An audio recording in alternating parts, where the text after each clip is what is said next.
Bonjour à tous, je suis ravie de vous retrouver sur le Salon des entrepreneurs à Marseille. Aujourd'hui, j'ai le plaisir d'accueillir Guillaume Faya. Bonjour. Bonjour. Alors vous êtes fondateur de Oniku Games. Alors Oniku Games développe des jeux vidéo pour mobile et tablette. Est-ce qu'on peut en savoir un petit peu plus?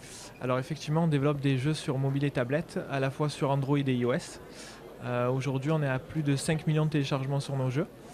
Et notre jeu phare est Daily Kitten, qui est un mélange entre Nintendogs et Tamagotchi. Et ce jeu-là est à 2 millions de téléchargements aujourd'hui, donc c'est un jeu qui marche bien.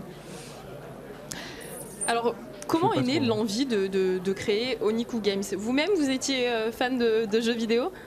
Oui, complètement. En fait, c'était en étant à l'école. On avait déjà appris à développer, donc j'avais vraiment l'envie de développer mes premiers jeux vidéo.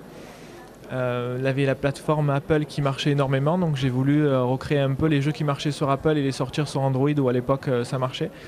Je ne savais pas forcément encore bien développer et j'avais pour objectif surtout de voir combien de temps ça allait me prendre pour sortir mon premier jeu. Et mon premier jeu a fait 700 000 téléchargements, donc j'avais été très étonné à l'époque. Vous attendiez pas à ce succès? Je suppose que ça a été surprenant pour vous comme ça, un succès fulgurant en quelques mois. Complètement, moi je m'attendais, j'avais pour objectif de faire 1000 téléchargements et c'était... Oui, on les a largement dépassés. Complètement, oui. Donc j'étais très surpris sur cette première application qui était pourtant vraiment basique. Et justement, alors à quoi est dû ce succès? Parce que Daily Kitten, vous m'avez dit 2 millions, je crois, de téléchargements, c'est énorme quand même. En fait, j'essaye toujours d'observer qu'est-ce qui existe sur le marché, qu'est-ce qui marche et en même temps ce qui manque et comment on va pouvoir se placer sur certains mots-clés. Tout ce qui est chat, chaton sur Internet, ça cartonne. Et étonnamment, il n'y avait pas de jeu. Ouais. Voilà, il n'y avait pas de jeu avec un chaton. Donc on s'est un peu appelé Daily Kitten et avec certains mots-clés, on a su se placer rapidement dans les tops pour générer cet afflux de téléchargements journaliers. Et là, du coup, c'est quoi la suite pour vous? Donc là, on a une stratégie avec deux types de jeux. D'un côté, on fait tout ce qui est Daily Kitten, on prépare Daily Panda, un peu des jeux comme ça qui vont générer, on va dire, beaucoup de téléchargements. Et on prend plus de risques avec d'autres jeux un peu plus impliqués, un peu plus geeks, avec des jeux en ligne qui peuvent plus ressembler à du Mario, à du Super Smash Bros, des jeux sur Nintendo.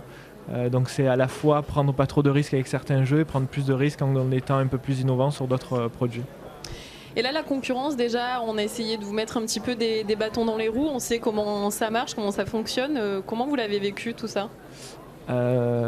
Étonnamment, et lorsque Bandai avait fait fermer l'un des jeux, ça m'avait fait rire à l'époque parce que du coup, j'avais l'impression d'avoir été important pendant un instant parce que je ne m'attendais pas du tout à ça.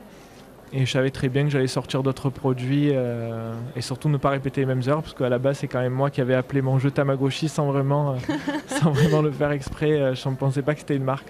Donc c'était ma faute quand même. Pourquoi c'était important pour vous, dernière petite question, d'être présent sur le Salon des entrepreneurs à Marseille pour la première édition? Moi, c'était surtout pour rencontrer à la fois d'autres entrepreneurs, partager un peu les projets, voir les difficultés, comment ils avaient évolué.